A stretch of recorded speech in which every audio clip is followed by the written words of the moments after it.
Fundarstjóri, ágætu gestir. Ég heiti Grétar og í forsvari fyrir málefnahóp aðgengi á vegum Öryrkjabandalagsins.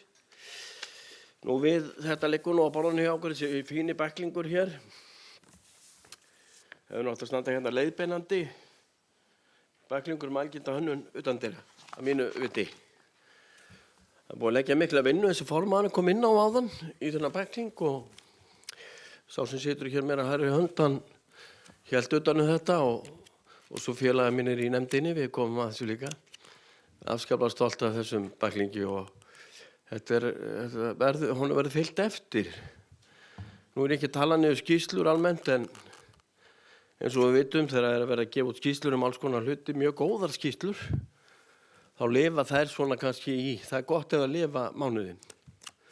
Svo lenda þær bara í skúffunni eins og það pappírar. En við ætlum að reyna að fylgja þessu eftir, heimsækja. Ég var að renna yfir listan, þar að segja, þeir sem hér inni, það mikið af fagfólki hérna inni.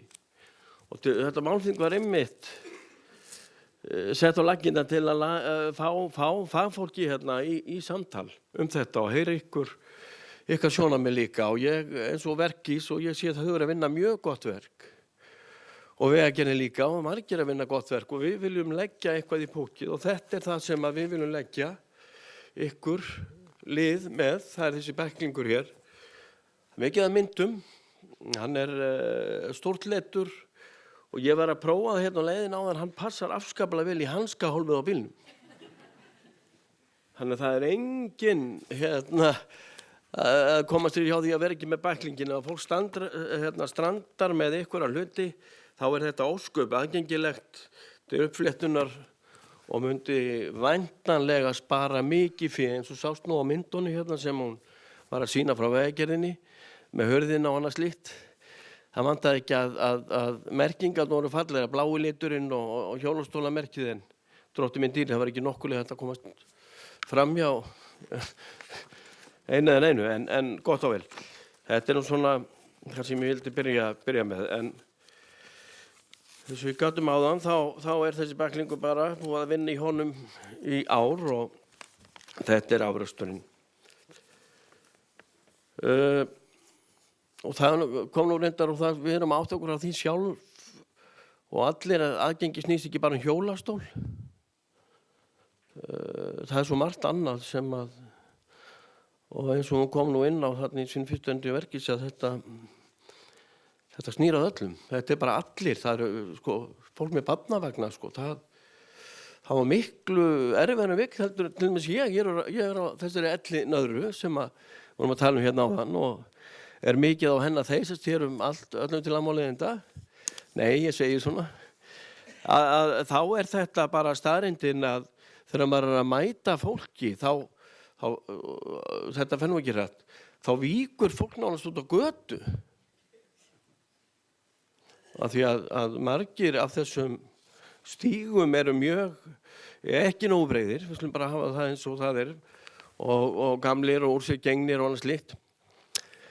Þannig að já, þetta, ég búin að nota þessu skutli í 4 ár og búin að keyra hana fleiri 1000 kílómetra á 15 kílómetra hraða með reybangleru og hjálminn og allan bakkan.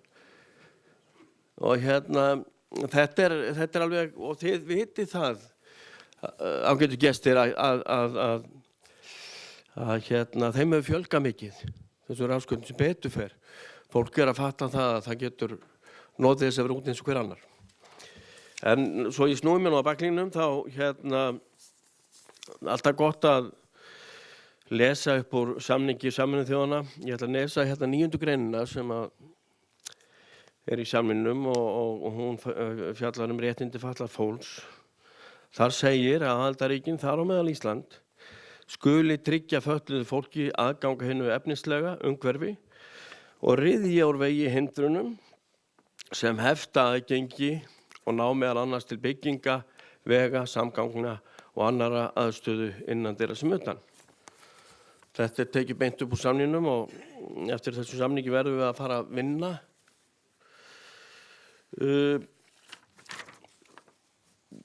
svo við myndum okkur bara í hérna myndirnar, þá held ég að ég byrði hérna Stefán, starfsmann okkar, að koma kannski hérna með fyrstu myndina. Þetta blasir oft við okkur þegar við erum á ferðinni að, nú eitthvað, já, ok, blasir oft við okkur og ég sjálfur verð að taka bara sjálfum þessi dæmi því ég mikið á ferðinni og það oftar en ekki sem maður þarf að snúa við til að komast niður og þetta eins og við vitum og skilum, þetta aðalega í svona eldri hverfum og það þarf að taka svona skurki ekki bara því sem ég verð að gera í dag, heldur þarf að taka niður í þessum hverfum, mörgum hverjum.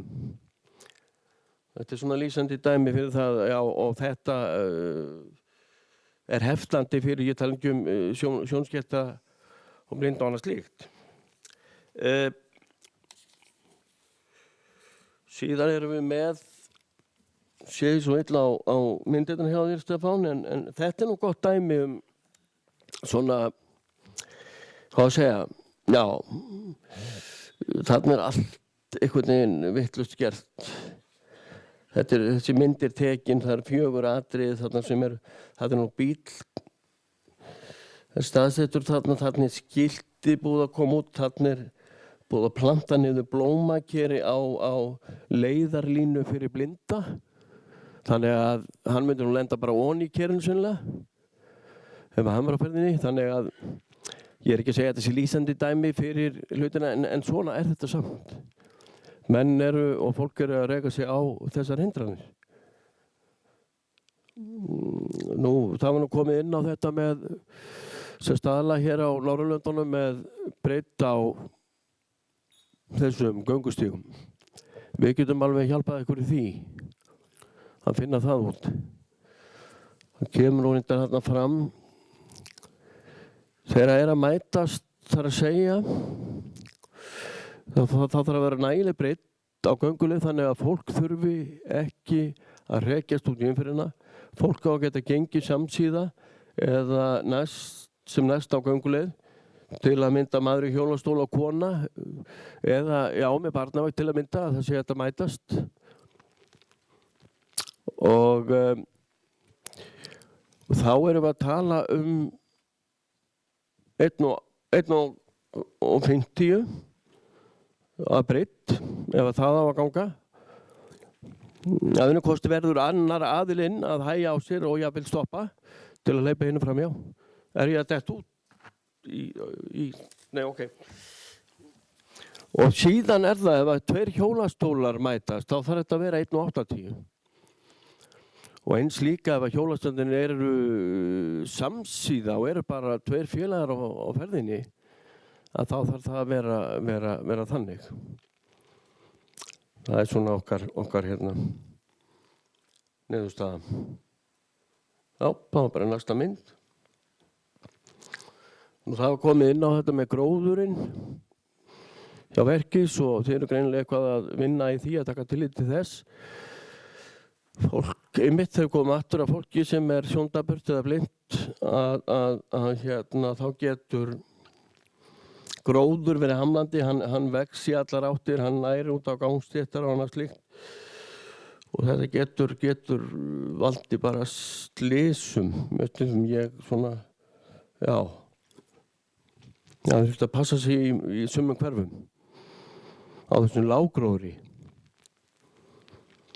Þannig að það greinilegt að Verkís að með þetta á sínu borði líka og gott að vita því. Nú þarna erum við með mynd af rampi, afskaplega fínu rampi og þetta nú að svona vera aðgengileg fyrir flesta í hjólastólum. En svo sjáum við glita þarna í einhvern stæði fyrir fallaða bílastæði. Það á Kolveitt þessum stað, sko. Það er sem sagt við inngang byggingarinnar og þannig að viðkomandi þarf að fara út á bílnum, trilla sér þarna einhverja 100 metra og síðan aðra 100 metra upp rampinn. Þetta bara svona dæmi hvað svona, ég myndi segja bara atvinnuleysi. Og já, þetta þarf að skoða.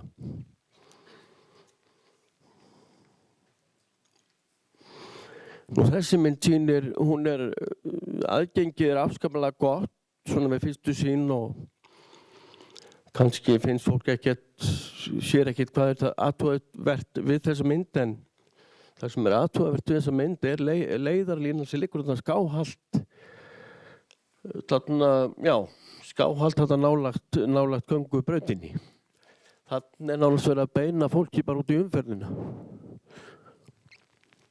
Ja, þetta getur verið þannig, hún kemur svona skáhallt inn á göngustíginn og ef viðkomandi lappar alveg út á enda þá kannski hann ekki átt að sjá því heldur en væntanlega að göngubendi sé þá bara fyrir framan en það ekki.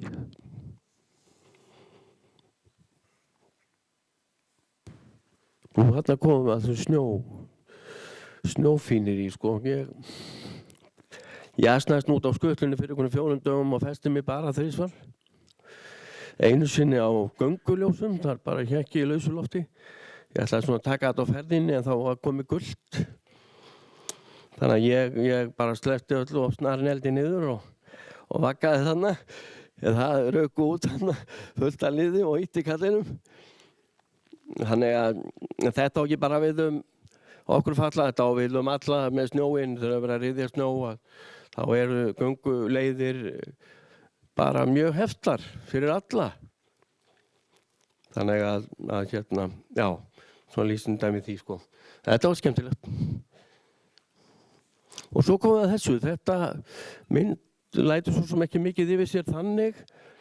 Flestir geta nú bara labbað fram hjá þessu, tekið sér svona smá sveig. En bara maður eins og ég, maður í hjólastól, sjóndapur maður, blindur maður, hann lendir bara í pollinum. Þetta er mjög víða, krakkar, ég get fullyrt það. Þetta er mjög víða, þessi vatnsöfnun eftir rigningar og í talningu snjókomur og annað slíkt. Þetta er nú svona eitthvað sem við þurfum að skoða líka mjög vel. Já, ég er svona stiklað á stóru og áherslum þessa leiðbeiningarrits en engan veginn tæmandi. Svona í honum meðal annars fjallað nánar lýsingu sem var nú reyndar sýnd mynd hérna af með ljósastaurinn fyrirgefðu. Hann var ekki á réttum stað. Nú stæðst eitthvað bekkjum og slíku, þetta þarf allt að skoða og þetta þarf allt að vera þannig að leiðin sé greiðust fyrir alla. Nú skilti og vegvísar líka. Og hvað þeir heita þessi hvað kallar þetta? Pollar eða hvað þetta heitir. Þetta getur verið bara út allt og allstaðar sko. Þannig að já, þetta er nú svona það sem ég ætlaði að minnast á en ég vil koma á framfæri þakklæti sérstaklega til Öryrkjabandalagsins að gera það kleift að gefa út þennan bækling. Þetta kostar heilmikið fé, þetta kostar heilmikla vinnu. Ég vil bara sérstaklega þakka Öryrkjabandalaginu að hafa ráðist í að gefa út þennan bækling. Nú ég vil líka koma á framfæri þakklæti en þetta kom nú okkur ágæti formaður inn á það. Ég vil nú bara þar allt til að minnast á það aftur að Harpa Ingóls kom að þessu verkefni og eins nemi í háskólanum Auður Ástráðsdóttur sem gerði ritgerð, hennar ritgerð fjallaði þetta og þetta er svona stóran hluta afrakstur af því og vil þakka henni fyrir það. Nú eins og formaður kom reyndar inn á líka þá erum við með afskaplega gott starfsfólk í Öryrkjabandalaginu. Það er mjög vel mannað Öryrkjabandalagið, afskaplega vel mannað. Þar eru fagmenn í hverju rúmi. Það er breyting í Öryrkjabandalaginu. Ég vil bara fá að nota það ekki og segja það. Það er ofsalega, í alveg að tala, það er ofsalega mikil fagleg vinna sem fer fram hjá Öryrkjabandalaginu og þetta er mjög vel mönnuð stofnun og Stefán hérna með hægri hönd er einn af þessum heimsmeisturum og hafði yfirumsjón með þessu verki, hélt mjög vel utan þetta, alla þræði og annað slíkt. hann á svona stærsta heiðurinn af þessu.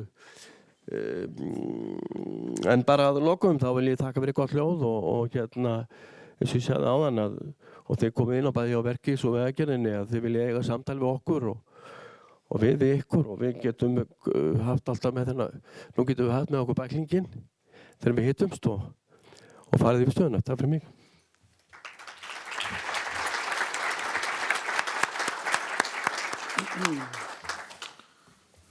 Takk fyrir þetta, drengir. Kannski gefa ykkur smá tíma til að hérna koma næsta að. Ég hef líka, ef ég má segja, heyrt það frá ýmsum aðilum að það er verið að kalla eftir svona riti. Næsta mál væri þá væntanlega að fara inn og draga saman leiðbeiningar varðandi íbúðir og innanhúshönnun og verslanir og fleira slíkt sem lýtur að hönnun innandyra.